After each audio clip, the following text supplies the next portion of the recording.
Hi, my name's Andrea Crump. And I'm Becca Tucker. We watched an episode of Friends called The One and with the Nap Partners. Yeah, Friends is a really popular show that is from the 90s and is still playing. It's on Nick at Night, so a lot of adolescents watch it, and that's the group that we focused on. I love Friends. It's like my favorite show ever. I think it's super entertaining. It's really fun to watch, but I only really like to watch it with my friends, not my parents, because sometimes stuff gets kind of awkward. Sometimes there's sex scenes, or they talk about marriage and things like that. So, I don't know. But I love it because I think it'd be really awesome to have a friend group like that. I love to spend time with my friends, and I hang out with them way more than I do with my family. And they just seem really close, and it's really awesome. In this one episode, they talk about weight, because Chandler breaks up with somebody because she's too fat, and I can totally see where Monica's coming from when she talks to him, because sometimes I feel like people don't like me because of my weight, and I get really self-conscious about that. So I can really relate to that.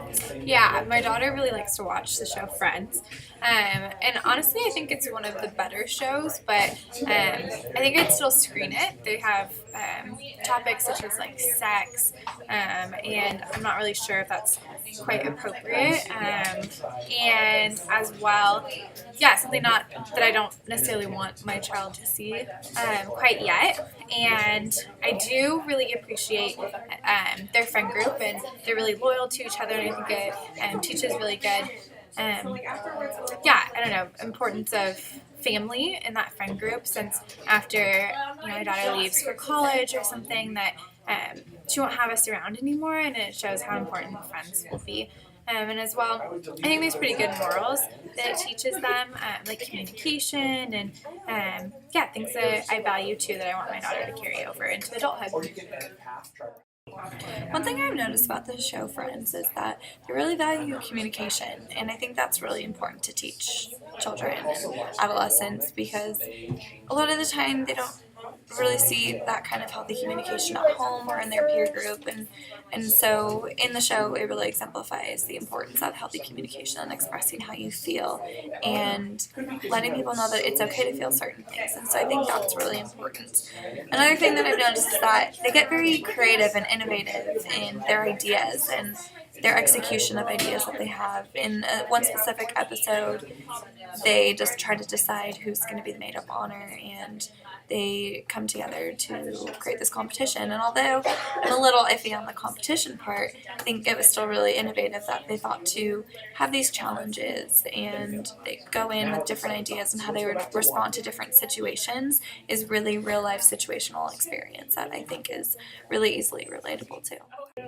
So, as a child development expert, I see two different sides of the show Friends. I see the positives and the negatives, and I think one of the most beneficial parts of Friends is the fact that they value communication so much. It's a tight-knit group of friends and people who are really open and honest with their feelings. For example, there was an episode where body image came up, and Monica, one of the lead characters, talked about how she used to be fat and how she is insecure with that because her husband Chandler broke up with a girlfriend in the past because she gained weight.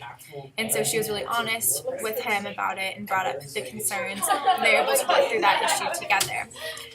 On the other side of that, I see a potential problem in the same episode. Two of the other characters, Joey and Ross, ended up napping together on accident.